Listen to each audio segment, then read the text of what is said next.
नमस्कार, न्यूज़ 24 देख रहे हैं आप। मैं हूँ आपके साथ डॉक्टर मीना शर्मा। राजस्थान में प्रदेश कांग्रेस कार्यालय में वॉर रूम में बैठक और बैठक के साथ ही बाहर विरोध प्रदर्शन। राजस्थान में कांग्रेस की पहली लिस्ट को लेकर घमासान लिस्ट आने से पहले ही शुरू हो गया है। लिस्ट को लेकर भी कहीं न कहीं गुटबाजी है, वो सामने दिख रही है और यही वजह है कि लगातार जो कहा जा रहा था कि लिस्ट पहले राजस्थान में कांग्रेस की तरफ से आएगी, वो अभी तक नहीं आई है। अब जैसे ही श्राद्ध पक्ष खत्म होते हैं, नवरात्र शुरू होते हैं, कांग्रेस पहली लिस्ट कब किसी भी दिन जारी कर सकती है और उसी को लेकर आज जयपुर की बैठक के बाद कल दिल्ली में बैठक और उसके बाद दिल्ली से नामों की घोषणा ऐलान। इन सब के बीच बीजेपी की लिस्ट पर जो घमासान मचा हुआ है, उस पर हम चर्चा पहले ही आपके साथ कर चुके हैं, तस्वीर आपको दिखा चुके हैं पूरे राजस्थान की। तो कांग्रेस में अब जो घमासान मचा हुआ है, वो किस रूप में जो लिस्ट निकलेगी, उसमें रिफ्लेक्ट होगा और उसके बाद लिस्ट निकलने के बाद कौन-सी तस्वीर निकल कर आएगी, चुनाव की तारीखों के बाद सबसे बड़ी जो घोषणा होती है, सबसे बड़ा जो इंतज़ार होता है, सबसे बड़ा जो रोमांच होता है, वो यही है कि कौन-से विधानसभा क्षेत्र में दोनों प्रमुख राजनीतिक दलों ने किस उम्मीदवार को मैदान में उतारा है और उसके बाद जो बाकी छोटे-मोटे दल हैं, वो क्या अपनी रणनीति बनाते हैं, जिससे कि दोनों प्रमुख दलों की कुछ सीट पर जो ट्रायंगल और कहीं-कहीं चतुर्भुज जो मुकाबला होता है, उसमें किस तरह से निर्दलीय और बाकी लोग बाजी मारते हैं। छोटे दल कहीं न कहीं सरकार बनाने की स्थिति में आते हैं। कांग्रेस पार्टी की स्थिति पर विस्तार से चर्चा हमारे खास मेहमानों के साथ कांग्रेस से पौरुष भारद्वाज इस वक्त हमारे साथ हैं। सुमित श्रीमल प्रवक्ता बीजेपी के, मधु आचार्य वरिष्ठ पत्रकार, जगदीश शर्मा जी वरिष्ठ पत्रकार, वेद माथुर जी आर्थिक मामलों के जानकार, राजनीतिक विश्लेषक, पैनी नजर रखते हैं अपनी। आप सभी का बहुत जगदीश शर्मा जी हमारे वरिष्ठ पत्रकार, राजस्थान की राजनीति पर पैनी नजर रखते हैं। आप सभी का बहुत-बहुत स्वागत है। पौरुष भारद्वाज जी, एक तरफ अंदर बैठक चल रही है, दूसरी तरफ बाहर विरोध प्रदर्शन चल रहा है। देखिए मीना जी, मैं आपसे इस बात को कहना चाहूँगा कि जैसा कि आपने देखा कि हमारी पार्टी के लगातार 5 साल तक एक सफलतापूर्वक हमने शासन किया और जनता की हर अपेक्षा पे खरे उतरे और राजस्थान में जो भी उपचुनाव हुए या पंचायती राज के चुनाव हुए या नगर निगम के चुनाव हुए, उसमें निरंतर हमारी बढ़त भारतीय जनता पार्टी पे जारी रही। अब आप देखिए जिस प्रकार अभी हमारी सरकार ने विजन डॉक्यूमेंट 2030 जारी किया और उसी के करीब 4 या 5 दिन पहले जो है राजस्थान के निर्वाचन आयोग ने राजस्थान के मतदाताओं के आंकड़े जारी करे जो कि 5 करोड़ 26 लाख है। उसमें से आप देखिए लगभग 3.25 करोड़ लोगों ने हमें आगे बढ़ के सुझाव दिए जो कि दर्शाता है इस बात को कि राजस्थान की जनता सन 2030 कांग्रेस की सरकार के साथ देखना चाहती है। तो मैं आपसे इस बारे में कहना चाहूंगा कि देखिए इस प्रकार से जो है लोगों की हमारी पार्टी से निश्चित तौर पे जनता के नाते बात करें या सामाजिक संस्थाओं के नाते बात करें या फिर एक जो राजनीतिक तौर पे सक्रिय लोग होते हैं जो खुद चुनाव नहीं लड़ना चाहते उस नाते अगर बात करें तो उनकी निश्चित तौर पर अपेक्षा हमसे बढ़ती है कि भाई हम लोग एक अच्छे उम्मीदवार का चयन करें, हम किसी कहीं गलत उम्मीदवार नहीं चुन लें और जो टिकटार्थी हैं उनकी भी संख्या में अप्रत्याशित तौर पर बढ़ोतरी हुई है। यही परिणाम रहा कि हमारी जो सूची जारी करने में भी कुछ देरी हो रही है। तो आज जो विरोध प्रदर्शन है तो मैं समझता हूँ कि ये विरोध प्रदर्शन इस मायने में नहीं है, विरोध प्रदर्शन एक संभावित उम्मीदवारों की, कई बार आप भी जानते हैं कि राजनीतिक हलकों में चर्चा चल जाती है, अफवाह उड़ जाती है कि साहब फलाने को टिकट मिलने वाला है, फलाने को टिकट मिलने वाला है। मैं कई बार समझता हूँ, कई बार समाचार पत्र भी अपनी मर्जी से या कुछ सोर्स होते होंगे उनके नाम चला देते हैं, परंतु उनमें से कई नामों की कोई सत्यता नहीं होती। परंतु देखा जाए तो एक आम जनता में भ्रम की स्थिति बनती है, तो कार्यकर्ताओं में भी बनती है, तो निश्चित तौर पर उनको लगता है कि भाई इस व्यक्ति को, पार्टी को टिकट नहीं देना चाहिए, तो वो आगे विरोध भी करते हैं। परंतु आप देखिए जब भारतीय जनता पार्टी की जो स्थिति हुई कि जब भारतीय जनता पार्टी ने सूची जारी करी और 7 सांसदों को उम्मीदवार बनाया, उसके बाद जैसी स्थिति बनी, ऐसी मैं ऐसी यही स्थिति बोलने हमारे वाली यहाँ थी नहीं बनेगी। देखिए ऐसी स्थिति हमारे यहाँ नहीं बनेगी। जी। मैं ये बोलने वाली थी कि आप जब कांग्रेस की चर्चा कर रहे हैं तो कितने सुंदर-सुंदर संतुलित शब्दों के साथ अपनी बात को रख रहे हैं और जैसे ही बीजेपी की बात आएगी आपके शब्द भी बदल जाएँगे, अंदाज भी बदल जाएगा। हालात सेम है, लेकिन फिर भी नहीं, बोलने वाले का नज़रिया और सब कुछ बदल जाता है। सुमित नहीं श्रीमल मीना जी, क्या मैंने स्थिति है? जी, सुमित श्रीमल क्या तस्वीर है? जो लगातार बैलेंस बनाने की कोशिश हो रही थी, डैमेज कंट्रोल हो चुका है, सब नियंत्रण में है? जी भारतीय जनता पार्टी में तो आपको जानकारी है ही कि पहली लिस्ट जारी हो चुकी है और पहली लिस्ट आते ही कांग्रेस के जो मंसूबे हैं किस प्रकार से मतलब इनके फेल हो चुके हैं और हमारी जो भारतीय जनता पार्टी में 41 प्रत्याशियों की जो सूची आई है वो इतनी जबरदस्त है कि कांग्रेस ने, मेरे को लगता है कि अभी से हार स्वीकार कर ली है। अब देखिए तो लिस्ट ही नहीं ला पा रहे हैं। आप ये लिस्ट लाने से मंथन से पहले ही अरे आपसी मैंने थी। सवाल ये पूछा था सुमित जी, मैंने सवाल ये पूछा था कि डैमेज कंट्रोल की जो कोशिशें थी, कुछ स्थिति नियंत्रित हुई है क्या पहले से? डैमेज कंट्रोल किसके लिए कह रहे हैं आपसे, मैं ये निवेदन कर रहा हूँ। अच्छा, तो आप एक बार इस सवाल को गौर करिए वापस, मैं तब तक आपके पास आऊंगी। डैमेज कंट्रोल जगदीश शर्मा जी, जो तस्वीर आप देख रहे हैं, डैमेज कंट्रोल बीजेपी पिछले लगभग आप देखिए कि पहली लिस्ट सोमवार को आई थी और आज हम शुक्रवार की शाम को हैं। अभी तक तो बगावती सुर जो है वो कम नहीं हुए हैं और जिस तरह के अंदाज में जिस तरह से नजर आए हैं, कांग्रेस पार्टी में लिस्ट आने से पहले ही दिखने लगे हैं।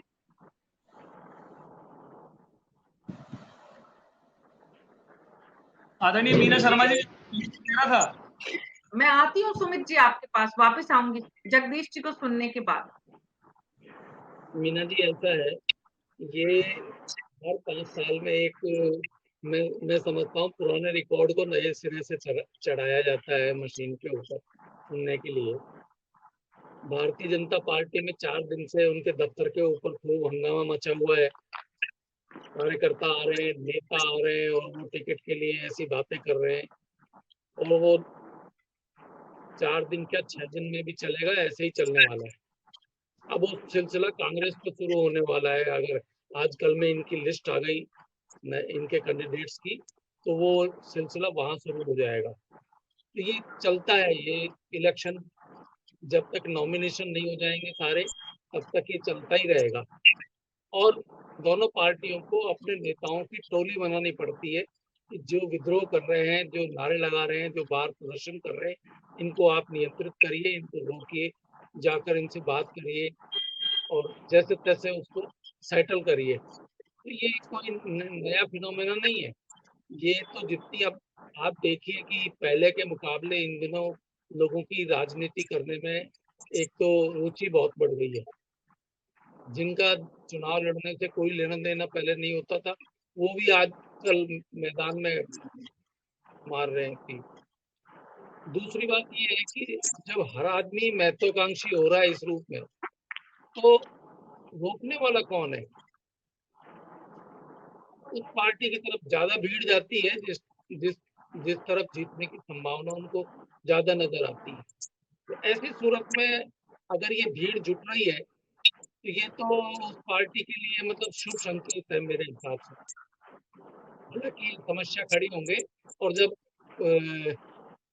नाम वापस लेने का अंतिम समय आएगा, तब तक ये भीड़ भाड़ और जोड़ तोड़ सब चलती दिखाई देंगी आपको। तो मैं देखता हूँ कि अभी कांग्रेस की तरफ से कितनी होने वाली है। भारतीय जनता पार्टी पे तो लगातार चल ही रही है, अब कांग्रेस का नंबर आएगा, वो दोनों तरफ से चलेगा। और कभी-कभी नौबत ऐसी आ जाती है कि पुलिस की मदद लेनी पड़ती है उस भीड़ को नियंत्रित करने बिल्कुल के लिए। बिल्कुल, कांग्रेस में शुरू हो चुका है। मेरा यही कहने का वो था कि दानिश अबरार के लोग जो हैं, वो जिस तरह से वहां पर बाहर वॉर रूम के बाहर जिस तरह की बातें सुन रहे हैं। बहरहाल सुमित श्रीमल, आप, मेरा सवाल आपसे ये था कि पिछले 5 दिनों से जिस तरह से जिन लोगों के टिकट कटे हैं, यानी कि पिछली बार जिन्हें टिकट मिला था और जिनको लग रहा था कि वही सबसे बड़े दावेदार हैं, खास करके जो स्थानीय अभी विधायक हैं और उनके भी टिकट कटे हैं। उनमें नरपत सिंह राजवी सबसे बड़ा नाम है जो विधायक होते हुए जिनका टिकट कटा है। और उसके बाद जिस तरह से पार्टी के लोगों का विरोध प्रदर्शन है, जगदीश शर्मा जी ने जिस तरह कहा कि जितना जल्दी हो गया है उतना ही बैलेंस और कहीं ना कहीं एक पार्टी में संतुलन जो है वो समय से हो जाएगा। तो अब मेरा सवाल आपसे ये था कि स्थिति अब नियंत्रित होने की तरफ बढ़ रही है। पार्टी के जो नाराज कार्यकर्ता हैं, उम्मीदवार हैं, उनको पार्टी बनाने की और उन्हें कहीं ना कहीं साथ लेने की जो कोशिश है उसमें कामयाबी मिल रही है। जी मीना शर्मा जी, जैसा मैंने पहले भी आपको यही कहा था कि भारतीय जनता पार्टी में किसी प्रकार का कोई विरोधाभास नहीं है। आप जो प्रश्न कर रहे हैं वो प्रश्न बनता ही नहीं है। पहली बात तो भारतीय जनता पार्टी एक अनुशासित और एक संगठनात्मक पार्टी है जो राष्ट्र हित के लिए यहाँ पर सभी कार्यकर्ता उसके लिए कार्य करते हैं। आप देखिए कि एक टिकट देना एक रोटेशनल व्यवस्था है भारतीय जनता पार्टी में।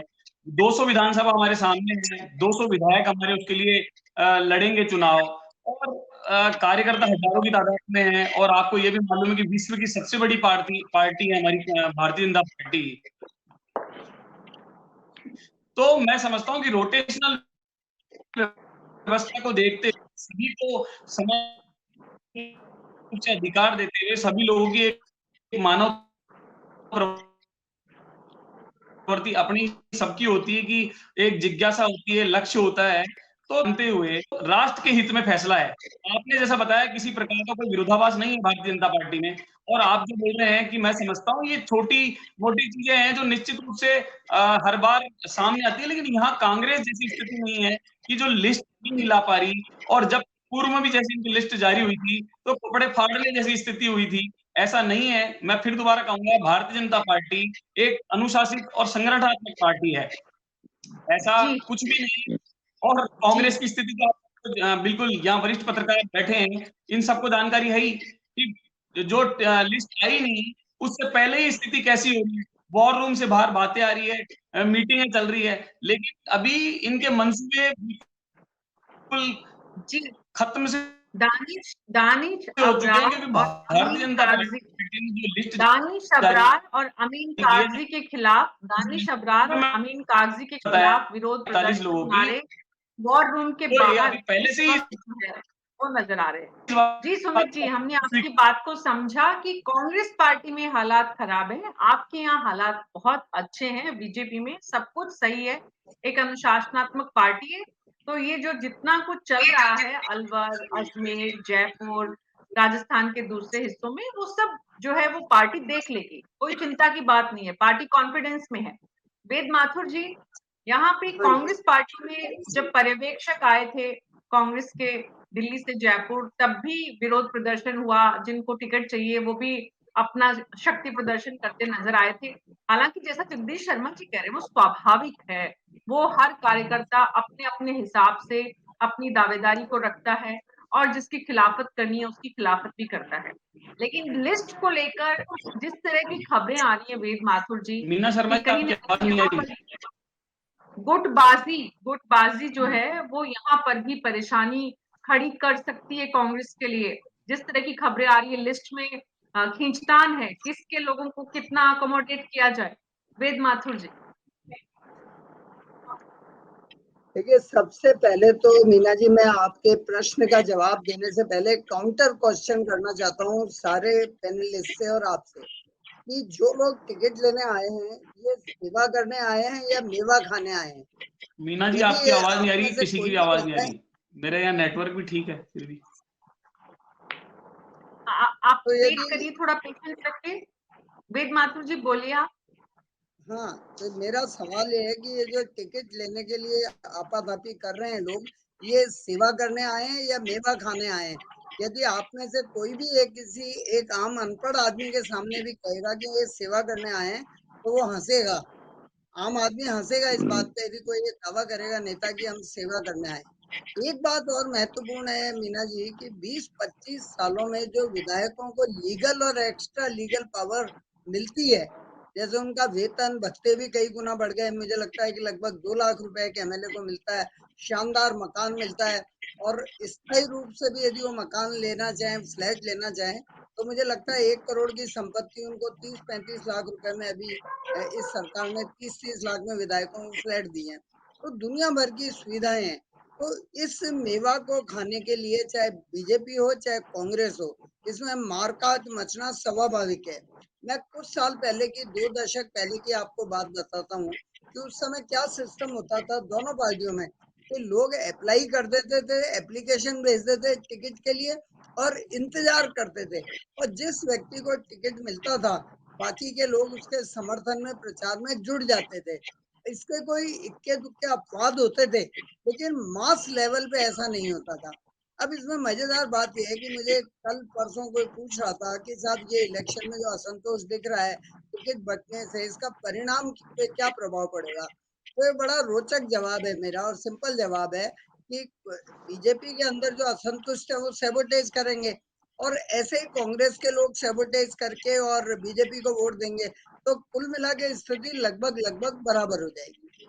अब बात आती है देखिए टिकट देने की, तो मैं सोचता हूँ कि सबसे मुश्किल काम यदि आज की तारीख में कोई है तो वो टिकटों का वितरण है, क्योंकि देखिए सबसे पहली जरूरत तो हर पार्टी की है कि जिताऊ कैंडिडेट होना चाहिए। पहले क्या होता था, किसी जमाने में 40 साल पहले 50 साल पहले की कांग्रेस का जो चुनाव चिन्ह था, चाहे वो दो बैलों की जोड़ी था या कोई गाय बछड़ा था, तो बेचारे लोग भोले भाले लोग उस पर सील लगाए रहते थे। लेकिन आज स्थिति है नहीं, मतदाता एसिड टेस्ट करता है। तो आला कमान चाहे बीजेपी की हो चाहे कांग्रेस की हो, उसके पास ये धर्म संकट है कि वो जिताऊ कैंडिडेट को कैसे सर्च करे, किस किस सर्वे को विश्वसनीय मान के उसको टिकट दे। दूसरा जातीय समीकरण, मान लो जिताऊ एक्स है और वाई जाति का नहीं है वो, और वाई जाति का पहले से मौजूदा विधायक है या लास्ट टाइम वो हारा हुआ है कम मतों से, तो उस जाति को नाराज ना बीजेपी कर सकती है ना कांग्रेस कर सकती है। तीसरा महत्वपूर्ण फैक्टर है कि जो मौजूदा विधायक है, जैसे अजमेर उत्तर का एग्जांपल लें तो वहाँ वासुदेव देवनानी पिछले 20 साल से विराजमान है। अब उनको पार्टी कैसे हटाए, ये भी पार्टी के लिए संकट है। फिर गुटबंदी, ये दोनों पार्टियों में नेचुरल है कि कांग्रेस में तो ब्रांडिंग हो गई कि भाई ये सचिन गुट के हैं या गहलोत गुट के हैं, लेकिन बीजेपी में भी बहुत सारे ग्रुप हैं, सब लोग जानते हैं। फिर एक महत्वपूर्ण कारक होता है सिफारिश। अगर भारतीय जनता पार्टी का आप एग्जाम्पल लें तो ओम बिरला है, दिया कुमारी है, राज्यवर्धन सिंह है, गजेंद्र सिंह शेखावत है, इन जैसे जो कद्दावर नेता हैं जिन लोगों की सिफारिश करते हैं, पार्टी आला कमान के लिए संकट है कि उनको अवॉइड कैसे करें। इसी तरह राजस्थान के अंदर गहलोत जी जिनकी सिफारिश करेंगे या सचिन पायलट जिनकी सिफारिश करेंगे, उसमें से किसको टिकट दिया जाए संकट है। लेकिन फाइनली मैं अपनी बात को यह कह के कंक्लूड करना चाहूंगा कि दोनों पार्टियों का प्रयास ये रहेगा कि हम जिताऊ को वो दें, जो उनके इंटरनल सर्वे एजेंसी के थ्रू जिताऊ से भी कहीं ज्यादा जो इम्पोर्टेंट है वो ये है कि किस गुट का जिताऊ हो। सवाल ये है मधु आचार्य जी, गुटबाजी जो है वो बीकानेर में कांग्रेस पार्टी में तो कम से कम बहुत ज्यादा है।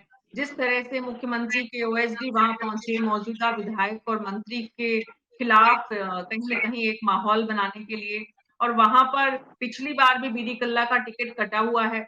इस बार टिकट मिलेगा कि नहीं मिलेगा इसको लेकर है। तो किसकी चलेगी और किसकी चलने से जो जिताऊ कैंडिडेट हैं वो वहां कहीं न कहीं इंश्योर होंगे कि हाँ ये जिताऊ कैंडिडेट हैं, और वो अगर जिताऊ कैंडिडेट आते हैं तो उससे ये तय होगा कि चली किसकी है।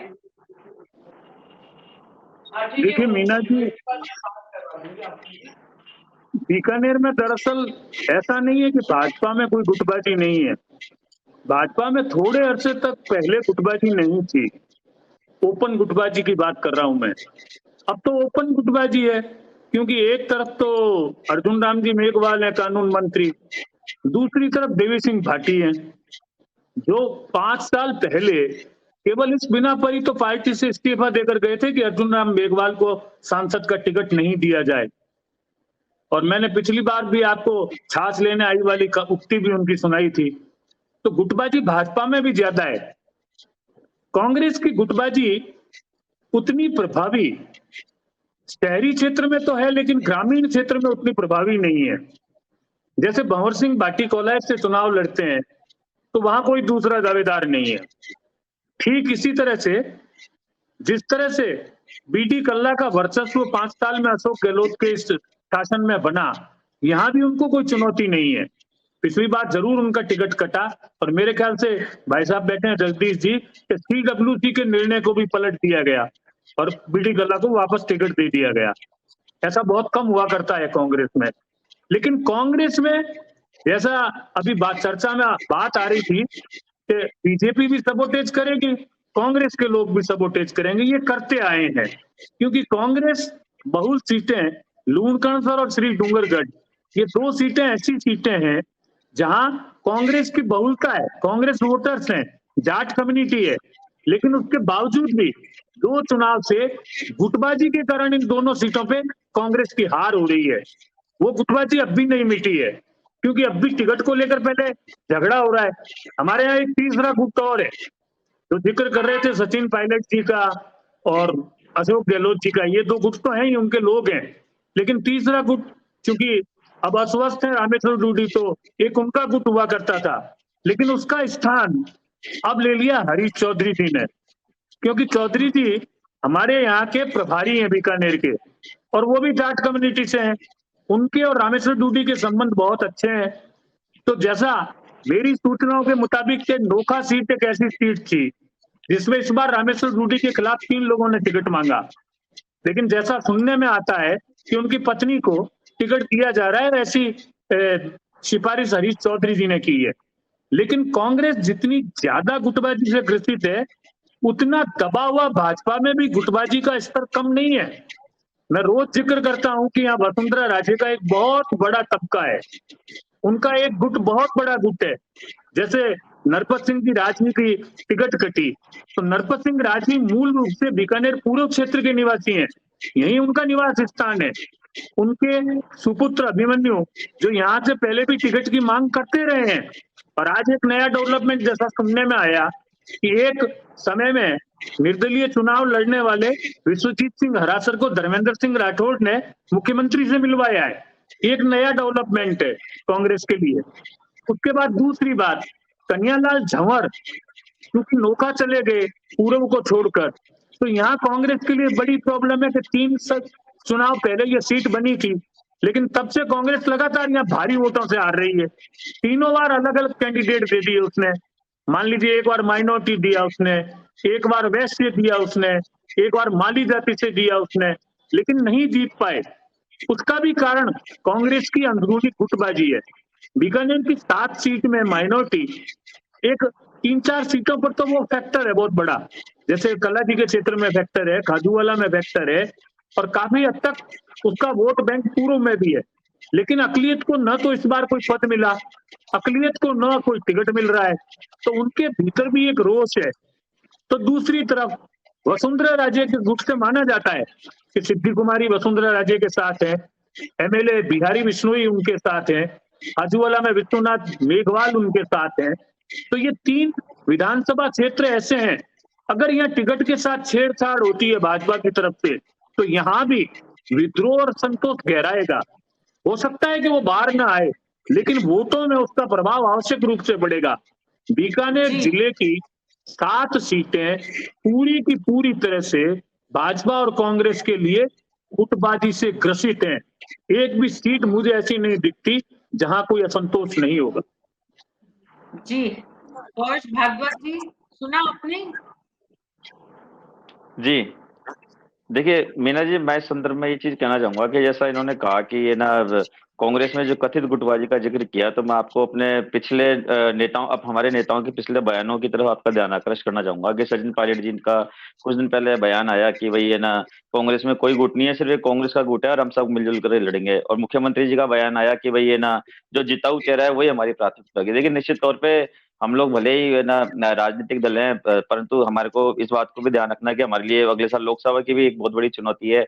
और जो जिस प्रकार से भारतीय जनता पार्टी की केंद्र सरकार जो है वो लगातार जो है इस तरह के कानून ला रही है या फिर इस तरह की कार्रवाई कर रही है कि जिससे आम जनता पीड़ित और एक इंडिया लेवल का एक बहुत बड़ा हमारे द्वारा गठबंधन बनाया गया। तो तमाम बातों को ध्यान में रखते हुए हमारे लिए पहली प्राथमिकता हर कांग्रेस जन की है कि जो देश की जो धर्मनिरपेक्ष ताकतें को, धर्मनिरपेक्ष शक्तियों को तोड़ने वाली, धर्मनिरपेक्ष ढांचे को तोड़ने वाली या फिर जो संविधान के विरुद्ध कार्रवाई करने वाली जो शक्ति है, उनको किस प्रकार मिलकर के उनको हराया जाए। निश्चित तौर पे हम सब कांग्रेस जनों की प्राथमिकता है। और देखिए टिकट चयन वाली जो बात रही जहां तक, तो टिकट चयन जो है वो इस बार, जैसा कि आप लोगों के विश्लेषक है, मैं इनको गलत नहीं कह रहा, परंतु ये लोग उस कार्रवाई की बात कर रहे हैं कि जो अब तक जो पिछले चुनाव या पिछले चुनाव से पिछले चुनाव तक हुआ, परंतु इस बार देखा जाए तो बहुत नए पैटर्न से कांग्रेस ने अपने प्रत्याशी चयन की प्रक्रिया अपनाई है। जो पुराना पैटर्न है उसको तो जारी रखा ही है। पैटर्न पौरुष जी जरा समझाइए, क्या है वो पैटर्न? आप कह रहे हैं एक ही गुट चलेगा, लेकिन यहाँ पर आपने सुना कितने गुट बीकानेर, खाली अकेले बीकानेर में है, वैसे ही बाकी संभागों के भी हाल है, जयपुर में भी है, तस्वीर आप देख रहे हैं। तो और दिल्ली से भी इस तरह की खबर आ रही है कि गुटबाजी के चलते लिस्ट फाइनल नहीं हो पा रही है। नहीं देखिए मीना जी, मैं कई बार समाचार पत्रों पे मैं इस तरह की चीजें पढ़ता हूँ, और चूंकि मैं कांग्रेस पार्टी का प्रवक्ता हूँ तो कुछ कुछ अंदर की जानकारियों का मुझे भी जानकारी होती है। और देखिए, मैं आपसे निश्चित तौर पे कहना चाहूंगा कि जो बातें जो है इनमें आधी से ज्यादा बातों में सत्यता नहीं होती। वाकई में यदि देखा जाए तो हमारी पार्टी की लिस्ट जो है वो किसी गुटबाजी की वजह से नहीं रुकी हुई। हमारे पास जो प्रत्याशियों के जिस बड़ी संख्या में आवेदन है, और जैसा मैंने अभी आपसे पहले कहा कि हमारे द्वारा नई प्रक्रियाएं कई खोली गई है, जो पिछली बार की जो परंपरागत हमारी प्रक्रिया होती थी टिकट चयन की, उससे हट करके आपने देखा इस बार की जो प्रदेश इलेक्शन आम सामान्यतः ये होता था कि प्रदेश इलेक्शन कमेटी जो होती थी वो बैठती थी और वो फिर है ना नामों को स्क्रीनिंग कमेटी को भेजती थी। स्क्रीनिंग कमेटी उनमें से एक नाम फाइनल करके एक औपचारिकता के लिए केंद्रीय चुनाव समिति को भेजा करते थे, और उसके बाद में उसमें मोहर लग जाती थी और वो टिकट घोषित हो जाता था। परंतु इस बार आप देखिए कि है ना इसके पैरेलल जो है ना सिर्फ जो सर्वे करवाए गए उनकी रिपोर्ट भी इसके पैरेलल चलेगी, बल्कि इसके अलावा जो आपने देखा मधुसूदन मिस्त्री जी को एक केंद्रीय पर्यवेक्षक नियुक्त किया गया अखिल भारतीय कांग्रेस कमेटी की ओर से राजस्थान की टिकटों के संदर्भ में। और उनके अंडर में जो है हर लोकसभा वाइज हमने पर्यवेक्षक बनाए। उन लोगों ने स्वयं जाकर के फील्ड में भी वो टिकट के दावेदारों से मिले, आम जनता से मिले, कार्यकर्ताओं से मिले। उसके अलावा जो उनके निजी सूत्र थे, चाहे वो गुप्त सूत्र कहा जाए या फिर जो है ना कोई एजेंसी या सर्वे एजेंसी कही जाए, तो उनसे भी उन लोगों ने रिपोर्ट मंगाई। इसी प्रकार जो है संभागीय स्तर पे भी मतलब पर्यवेक्षक लगाए गए, और वो भी और ये जो लोकसभा के पर्यवेक्षक थे और जो संभाग के पर्यवेक्षक थे सभी बहुत वरिष्ठ स्तर के नेता थे सारे, के जो दूसरे राज्यों में मंत्री रहे हैं या मंत्री हैं या फिर जो सीनियर सांसद रहे हैं या हैं इस तरह से। तो इनकी भी देखिए रिपोर्ट जाकर के केंद्रीय चुनाव समिति को सबमिट होगी। मैं आपसे इस बारे में बहुत खुलासा करना चाहूंगा आपको इस चीज को कि जो पहले वाला सिस्टम है वो तो जारी है, परंतु उसके पैरेलल एक या दो सिस्टम और खड़े कर दिए गए। तो इन सब से होकर के जो लास्ट में इसको हम एक देशी भाषा में बोलते हैं कि भाई सात छलनी से छानना चीज को, तो वो निश्चित तौर पे वो सारी प्रक्रिया हमारे यहाँ चल रही है। देरी जो हो रही है हमारे यहाँ पे वो निश्चित तौर पे इस वजह से हो रही है। गुटबाजी वाली बात कहना मेरे हिसाब से अतिशयोक्ति होगी। जी, तो बीजेपी की सुमित श्रीमाली जी, बीजेपी की दूसरी लिस्ट कांग्रेस की पहली लिस्ट के बाद आएगी?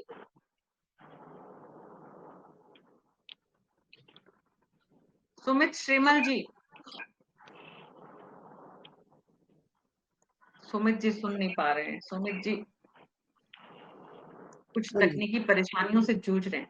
जगदीश शर्मा जी, बीजेपी कांग्रेस की लिस्ट का इंतजार कर रही है या बीजेपी अपनी स्ट्रैटेजी से लिस्ट दूसरी निकाल सकती है किसी भी समय?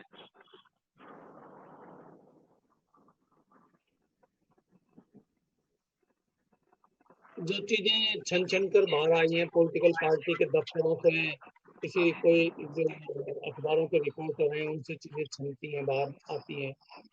इन लोगों की जो छनी है बात, उसमें भारतीय जनता पार्टी और कांग्रेस इन दोनों में टिकटों का सिलेक्शन करने का प्रोसेस कोई अलग नहीं है, लगभग एक जैसा है।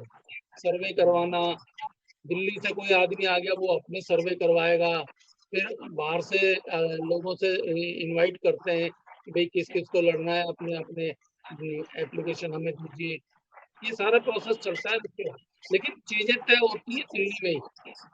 केंद्रीय नेता ही या जिसको कहें आला कमान के पास जाती है वो लिस्टें अलग अलग बनकर, और उस लेवल पर चीजें तय होती हैं। तो एक तरीके से राजस्थान की टिकटों का फैसला वो लोग करते हैं जिनका यहाँ से सीधे कोई संबंध नहीं है।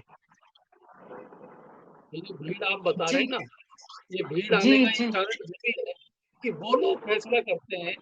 मान लीजिए कि ये भारतीय जनता पार्टी के टिकटों का फैसला है, तो इसमें अमित शाह जी और नड्डा जी और पार्टी के जो दूसरे नेता हैं, जिनमें आरएसएस के लीडर भी हो सकते हैं और भी हो सकते हैं, उनको बुलाकर और एक एक कॉन्स्टिट्यूंसी वाइज नामों का पैनल बना हुआ जो आता है उसमें से तय करते हैं कि इनको बनाएंगे। उसमें डिस्कशन की एक ही चीज है, आप जानती हैं, सभी जानते हैं कि भाई ये किस जाति के हैं, कितनी उम्र है, पुराना बैकग्राउंड क्या रहा है, ये अपनी जाति के वोटों को अफेक्ट कर सकते हैं या नहीं कर सकते, या पब्लिक में एट लार्ज उनकी छवि कैसी है, कोई नेगेटिव पॉइंट तो नहीं है उनके खिलाफ। यही कंसिडरेशन होता है। जगदीश शर्मा जी, अगर जीताऊ कैंडिडेट की बात है तो वो तो जिस दिन चुनाव होता है और परिणाम आता है उस दिन ये समझ में आ जाता है कि सरकार किसकी बन रही है। राजनीतिक दल जो टिकट वितरण का जो काम करते हैं उसमें जीताऊ उम्मीदवार के साथ साथ और जो फैक्टर्स होते हैं वो इतने ज्यादा हावी होते हैं। आपने कहा कि दिल्ली में बैठ के तय किए जाते हैं और ग्राउंड पे काम करने वाला कौन है इसकी जानकारी, सर्वे, यहाँ के लोकल नेता का फीडबैक, प्रभारी, फिर गुटबाजी, फिर किसकी लिस्ट में है किसकी लिस्ट में नहीं है। अल्टीमेटली 5 साल जो सत्ता में है और जो विपक्ष में है, राजनीतिक दल और सत्ता दोनों अलग अलग, संगठन अलग है और सरकार अलग है। अगर संगठन के स्तर पर काम करने वाले और जिताऊ कैंडिडेट पर रेगुलर काम होता हो तो ऐसी स्थिति चुनाव से पहले जो हम देख रहे हैं वैसी स्थिति से बचा जा सकता है। देखिए मीना जी, ये क्या है कि आपसे 1 या 2 टर्म पहले चुनाव की जो लिस्टें बनती थी वो अपने अपने लोकल सेंटर पर ही बनती थी, और मुझे याद है कि भारतीय जनता पार्टी के तो लोकल दफ्तर से ही रिलीज हो जाती थी। दिल्ली में उसको किसी न किसी तरीके से अप्रूव करवा लिए जाते थे नाम, और नाम अप्रूव होकर आ जाते थे। लेकिन जिस तरीके से राजनीतिक महत्वाकांक्षा लोगों में बढ़ रही है, पॉलिटिकल पार्टी में अपने ढंग से बढ़ रही है, और वो जो संघर्ष उसके लिए चलता है वो इतना ज्यादा हो गया है।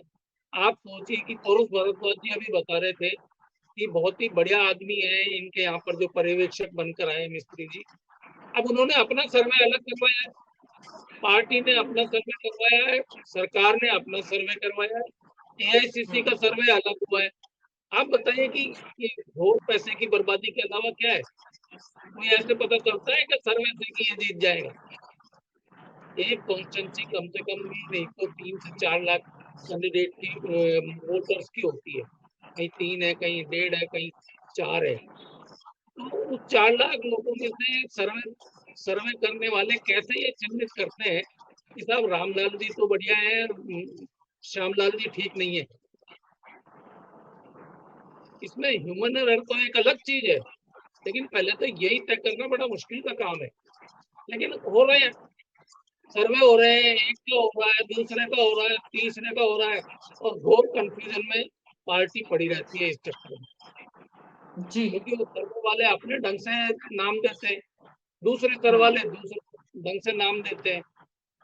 तो ये इतनी सारी जो एक्सरसाइज है ना, इसके बजाय तो अगर 5 साल तक सक्रिय हो संगठन, वही हाँ वही मैं संगठन समझना सक्रिय चाह रही हो हूँ तो कि अपना पता चल जाएगा कौन काम कर रहा है। बिल्कुल बिल्कुल, और विपक्ष में रहते हुए तो ज्यादा जिम्मेदारी हो जाती है काम करने की, फिर ऐसी नौबत नहीं आए। लेकिन इसमें सिर्फ मुद्दा काम करना नहीं है, मुद्दा जिस तरह की चर्चाएं हो रही हैं कि कैंडिडेट्स बड़ी जो रकम से अपनी सीट खरीद रहे हैं, इस तरह के कैंडिडेट्स के कुछ नाम भी सामने आ रहे हैं कि उनसे समझ में आता है कि उन्हें पार्टी ने क्यों इस मैदान में चुनाव में उतारा। कुछ लोग जो कल तक पार्टी के बारे में पार्टी के सदस्य नहीं थे, आज पार्टी में आए और चुनाव लड़ने लग गए। तो ऐसे लोग जब आते हैं और ऐसे फैक्टर्स जब काम करते हैं तो फिर जो आपने बात कही है वो पीछे छूट जाती है, और इसीलिए वो इतिहास बन गया कि स्थानीय स्तर से, स्थानीय दफ्तर से नाम निकल जाते थे और दिल्ली से अप्रूव हो जाते थे। इसीलिए हालात बदले हैं। इस वक्त कांग्रेस की जो हम तस्वीर देख रहे हैं, कांग्रेस वॉर रूम के बाहर जो सवाई माधोपुर से दानिश अबरार है, किशनपोल से अमीन कागजी है, गंगापुर सिटी से रामकेश मीणा है, और फुलेरा से विधायक जो है विद्याधर चौधरी हैं। इन सब का विरोध हो रहा है। कांग्रेस कार्यकर्ताओं और टिकट के दावेदार भी वहां पर विरोध जताने के लिए पहुंचे हैं। तो ये जो स्थिति है, मतलब टिकट के लिए जब चर्चा हो रही है, वॉर रूम में जब बैठक हो रही है, उस वक्त ऐसे कार्यकर्ताओं का किसी के समर्थन और किसी के विरोध में आना, वेद माथुर जी, कितना सही है?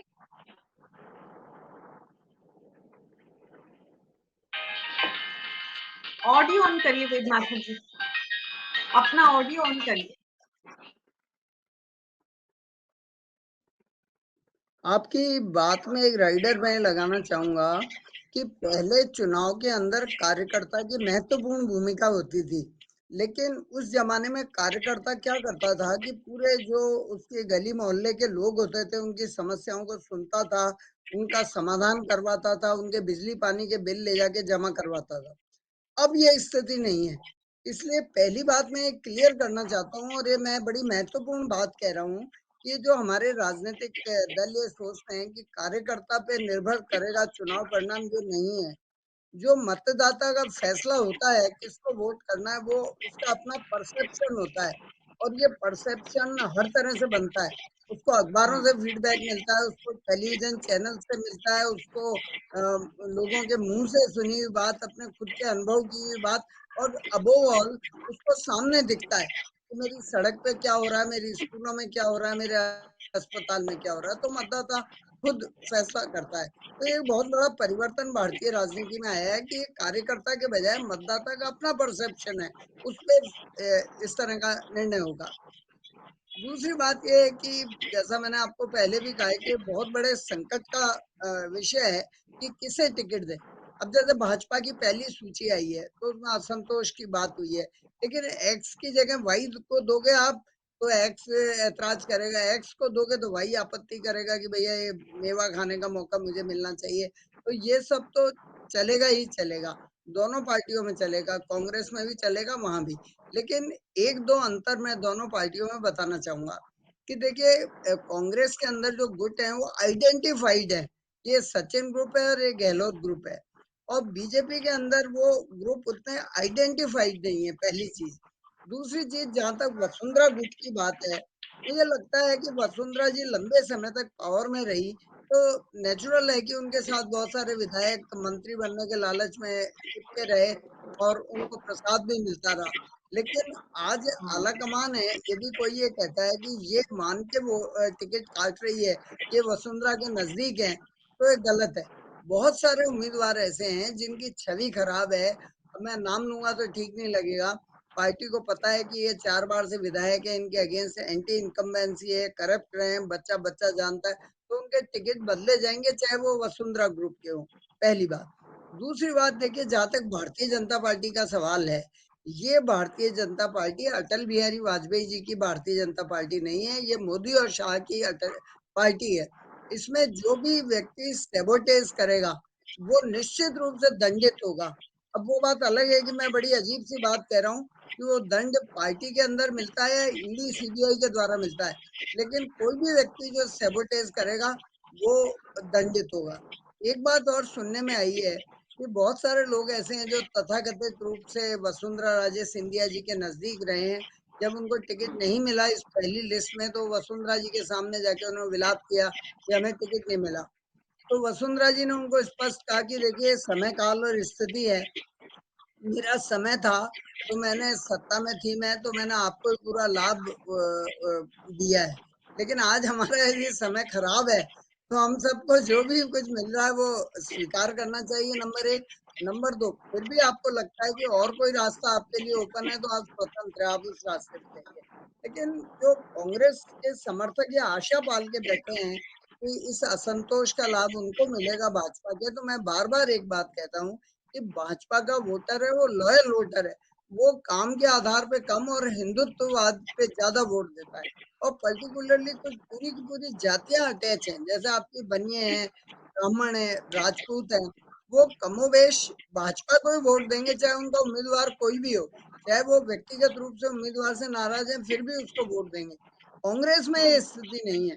कांग्रेस के अंदर उम्मीदवार ज्यादा महत्वपूर्ण है और वहाँ जो उम्मीदवार जिनको टिकट नहीं मिला है वो ज्यादा वोट खराब करेंगे, ऐसा मेरा इस मानना पे है। एक बात और है वेद माथुर जी, जो आपने बात कही कि बीजेपी का जो वोटर है वो लगभग फिक्स है, और जब बीजेपी का वोटर फिक्स है तो बीजेपी के जो कैंडिडेट्स हैं या कार्यकर्ता हैं या जो नेता हैं, कुछ नेता भी ऐसे हैं जो काम करते हैं लोगों के, खूब काम करते हैं, लेकिन काम गिनाने की उनकी आदत नहीं है। राजनीति में ऐसे नेता हालांकि कम है लेकिन हैं और काफी संख्या में हैं।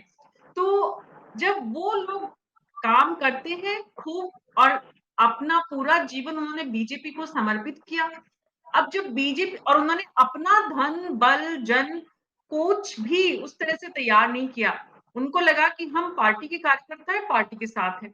ऐसे में पार्टी अगर टिकट उनका काटती है तो वो कार्यकर्ता जिसने जीवन भर पार्टी के लिए काम किया वो ठगा सा महसूस करता है, क्योंकि उसने अपना कुछ तैयार नहीं किया, तो वो ना तो रेबल हो सकता है, ना तो बागी हो सकता है, ना ही अपने बूते अकेले चुनाव लड़ने की क्षमता या साहस जुटा पाता है। ये बात सही है जगदीश शर्मा जी? देखिए मैं 1 मिनट हस्तक्षेप करना चाहूंगा मीना जी। ये बड़ा स्पष्ट जी है भारतीय राजनीति में, ये दोनों पार्टियों पर लागू होता है, भाजपा इससे अछूती नहीं है कि आज जो टिकट मिलेगा उस व्यक्ति को मिलेगा जिसका धन बल है, बाहुबल है और जाति बल है। ये 3 चीजें हैं, कोई सिफारिश है तो वो और उसमें सोने में सुगंध का काम करेगी, तो उन लोगों को टिकट मिल रहा है। आज कोई बुद्धिजीवी, कोई इंटेलेक्चुअल, कोई सेवाभावी व्यक्ति ये सोचे कि मुझे टिकट मिल जाए तो नहीं मिलेगा, पहली बात। दूसरी बात एक महत्वपूर्ण मीना जी मैं कहना चाहूंगा कि यदि किसी व्यक्ति ने एक्स्ट्रा ऑर्डिनरी सेवा की है, एक्स्ट्रा ऑर्डिनरी, तो उसको टिकट भी मिलेगा, और यदि टिकट नहीं भी मिला, वो निर्दलीय हो गया तो भी जीतेगा। लेकिन ये हमारा दुर्भाग्य है कि आज ऐसे नेता उंगलियों पे भी नहीं गिन सकते, कम से कम राजस्थान के अंदर आप, कि जिन्होंने इतनी जन सेवा कर दी हो कि वो निर्दलीय भी चुनाव जीत सकते हैं या जाति बल के बिना भी जीत सकते हैं। ऐसा कोई इक्का दुक्का नेता जगदीश जी जैसा वरिष्ठ पत्रकार ढूंढ के लाए तो लाए, मेरे बूते का नहीं है कि मैं किसी का नाम भी आपको बता पाऊँ। एक छोटा सा एग्जांपल मैं कोट करना चाहूंगा कि उत्तराखंड के अंदर एक सज्जन थे, वो हर व्यक्ति की जहां जहां किसी की डेथ होती थी वो जाते थे, अर्थी सजाते थे, बकायदा शव यात्रा ले जाते थे, सब कुछ करते थे। कभी उन्होंने टिकट की मनोकामना नहीं की। लेकिन भारतीय जनता पार्टी को ये लगा कि ये व्यक्ति हरीश रावत जी को हरा सकता है, तो उन्होंने उसको आगे जाके उसके घर जाके उसको टिकट दे दिया। परिणाम ये हुआ कि उस सामाजिक कार्यकर्ता ने हरीश रावत को आसानी से हरा दिया, जबकि बीजेपी के किसी धनबल या बाहुबल वाले नेता के बस का ये काम नहीं था।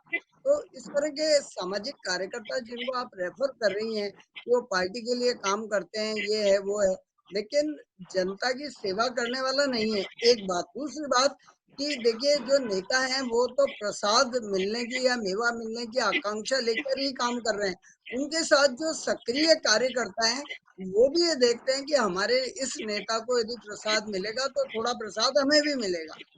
ठीक है, उनकी भी ये आकांक्षा है।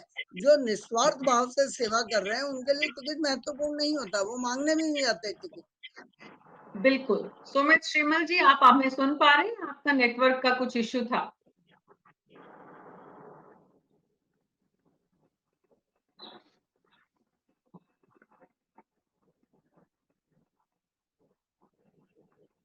सुमित जी, आप उस पार्टी से हैं जो आईटी सेल बनाती है, जिसको दुनिया भर में जो सोशल मीडिया के लिए जानी जा रही है और दुनिया की सबसे बड़ी पार्टी है, लेकिन आप जूझ रहे हैं संसाधनों से, इंटरनेट से और अपने ईयरफोन से। बहरहाल, जगदीश शर्मा जी, जो सवाल मैंने आपसे किया था, बीच में वेद माथुर जी ने उसमें ऐड ऑन किया।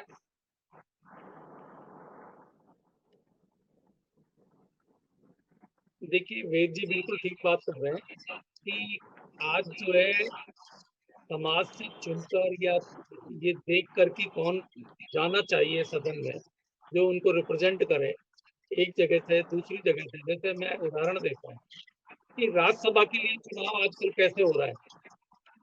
राज्यसभा तो हमारे हिंदुस्तान में बनी इसलिए है कि वहाँ पढ़े लिखे लोग आए, जिसको अपर हाउस कहते हैं। वो अपर हाउस है ही इसलिए है कि हम विद्वान लोग बैठे हैं, पढ़े लिखे बैठे हैं और हर तबके से लोग आए।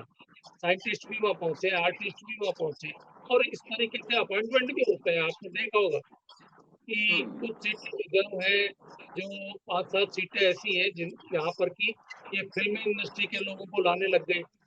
हालांकि कोई नतीजा आज तक मैंने देखा नहीं कि फिल्म वाले ने किसी ने आकर देश की सेवा में कोई 1% भी योगदान दिया हो, लेकिन लाते हैं। ये प्रचलन चला हुआ है सालों से। ऐसे ऐसे बड़े खेड़े कलाकारों को उठा लाते हैं जिन्होंने खूब पैसा कमाया हुआ है, वो लाकर वहाँ बैठे मीना बैठे जी, उनके आवाज नहीं आ रही भाई साहब की, जगदीश शर्मा जी की। सुमित जी, सबको आवाज आ रही है, आपको नहीं आ रही है सिर्फ, इसलिए प्रॉब्लम आपके यहाँ है। सुमित जी का ऑडियो एक बार डाउन कर दीजिए। जी जगदीश शर्मा जी। तो ये एक जमाना था जो वेद जी भी कह रहे हैं, मैं भी ये बात कहता हूँ कि पढ़े लिखे लोगों को जो है सदन में लाया जाता था। लेकिन ये लोकसभा और कह दीजिए या विधानसभा कह दीजिए, ये वो सदन है जहाँ पर कि पॉपुलिस्टिक वोट के आधार पर चुनाव होता है, और कोई भी हो सकता है। तो ऐसी सूरतों में यही होगा। मैं आपको उदाहरण बताता हूँ। भैरव सिंह शेखावत जी चुनाव लड़ रहे थे, तो शायद 93 वाला इलेक्शन था। तो हालत ये हो गई कि ऐसे ऐसे लोग चुन कर आ गए जिनको कि ये पता नहीं है कि सदन में करना क्या है। मैं खुद अपने एक्सपीरियंस से बता रहा हूँ। और मंत्रिमंडल बनाने की उनके सामने एक तरीके से चुनौती हो गई थी कि मंत्रिमंडल किन लोगों को लेकर बनाओ, क्योंकि जो पॉलिटिकल पार्टी में कैबिनेट वगैरह का गठन होता है या कमेटियां बनती हैं, उनमें एक संतुलन बनाने की कोशिश होती है कि सारी जातियों का रिप्रेजेंटेशन हो जाए किसी न किसी तरीके से, और सारे वर्गों का हो जाए। तो SC/ST के भी कैंडिडेट नहीं मिलते थे ऐसे, जिनको कि कैबिनेट में लिया जा सके या कमेटियों में लिया जा सके। एक सज्जन है, मेरे को पता नहीं इसको कोट करना चाहिए, वो गांव में जिस जगह से अलवर डिस्ट्रिक्ट में चुने गए थे, गांव में चक्की चलाते थे, आटा पीसने की चक्की चलाने का उनका काम था बेसिकली, और पार्ट टाइम जॉब बैंड में बाजा बजाने का। उनको कैबिनेट में लिया गया। आप अंदाजा करिए कि क्या नौबत आ सकती है। मैं इसको दोनों तरीके से देखता हूँ कि ऐसी भी नौबत ठीक है कि समाज के हर तबके को अगर रिप्रेजेंटेशन देना ही है तो चक्की चलाने वाला क्यों नहीं बन सकता? बन सकता है, उसकी अपनी आवाज होगी, उसका अपना सोच होगा। लेकिन अब तो दूसरे तरीके से हो रहा है, किसके पास धनबल है, किसके पास बाहुबल है, और किसके पास जो है शक्ति दूसरे तरीके की है, यानी कि नेताओं के साथ जान पहचान कितनी है। आप सर्वे को भी प्रभावित कर सकते हैं और टिकट प्राप्त कर सकते हैं। ऐसी सूरत में जो हाल सदन का बनता है वो आप देख लीजिए। आज भी हमारे यहाँ का सदन कैसा है, आप अंदाजा लगाइए। बिल्कुल, विधायकों से ज्यादा के नाम आप लोगों को पता नहीं होंगे, 20 से ज्यादा। बिल्कुल, बिल्कुल सही कहा आपने। और इन दिनों में एक विधायकों से परिचय कराने का, लोगों से एक मैंने सीरीज शुरू की है जिसमें अलग-अलग विधायकों से जब बात करते हैं तो समझ में आता है कि विधानसभा में उनका जो कामकाज है और उनको जो विधानसभा के प्रति जिम्मेदारी है और विधानसभा क्षेत्र में जो उनके काम और लोगों के प्रति जो है, उन सब में कितना बड़ा गैप है, समझ में आता है उनसे बातचीत करने से। बस वो एक जो रटी-रटाई कुछ बातें होती हैं, मुझे समाज का विकास करना है, मुझे मेरी पार्टी को सींचना है, मुझे लोगों के लिए ये करना है, तो उस तरह की जो बातें हैं और उसका वजह जो राजनीति में कहीं न कहीं एक हम आप सब लोग जिस बात को स्वीकार कर रहे हैं अलग-अलग शब्दों में कि राजनीति में, डेमोक्रेसी में हमारे लोकतंत्र में, भारतीय लोकतंत्र दुनिया का सबसे बड़ा लोकतंत्र, लेकिन यहाँ पे राजनीतिक रूप से हम विकसित इतने नहीं हो पाए हैं जितना होने की जरूरत है, या फिर यूं कहना चाहिए। और शायद समाज के किसी भी कालखंड की हम चर्चा करें, अपनी सुविधा और अपने हित समाज की सत्ता में बैठे हुए लोगों ने उसके नियम कानून कायदे तलाश लिए हैं, और शायद वही आज की राजनीति की तस्वीर है। मधु आचार्य जी, जो खुद के अमित शाह, नरेंद्र मोदी बीजेपी में, कांग्रेस पार्टी में यहाँ अशोक गहलोत, दिल्ली में राहुल गांधी, मल्लिकार्जुन खड़गे या कुछ और नाम, मधुसूदन मिस्त्री राजस्थान के संदर्भ में, या कुछ और दूसरे नाम जो जुड़े हुए हैं, उन सब के अपने व्यक्तिगत हित कांग्रेस पार्टी से ज्यादा हावी वक्त दर वक्त आपको भी नजर आते? इसमें कोई दो राय नहीं है। जैसी सुचिता की राजनीति में बात कर रहे थे, भाई साहब भी कर रहे थे, जगदीश जी सब कह रहे हैं, वो जमाना तो गया मीना जी। राजनीति का पहला लक्ष्य तो है सत्ता पाना, दूसरा लक्ष्य उसका नंबर गेम। और बड़ी बेशर्मी से सारे राजनीतिक दल अब ये कहते ही हैं कि हमें तो जीता हुआ उम्मीदवार चाहिए, वो चाहे किसी भी जाति का हो और कैसा भी हो, उसकी छवि कैसी भी हो। अब बिल्कुल जैसी स्थितियां अभी बनी है कांग्रेस में, हम अच्छी तरह से जानते हैं कि आला कमान अशोक गहलोत को जब सितंबर में हटाना चाहता था तो पैरेलल मीटिंग हुई, और अगर उससे पहले सचिन पायलट मानेसर गए तो इन दोनों पे क्या कार्रवाई हुई? कोई कार्रवाई नहीं हुई, दोनों बैठे हैं। उसके बाद आज तक शासन वैसा ही चल रहा है, उसी तरीके से चल रहा है।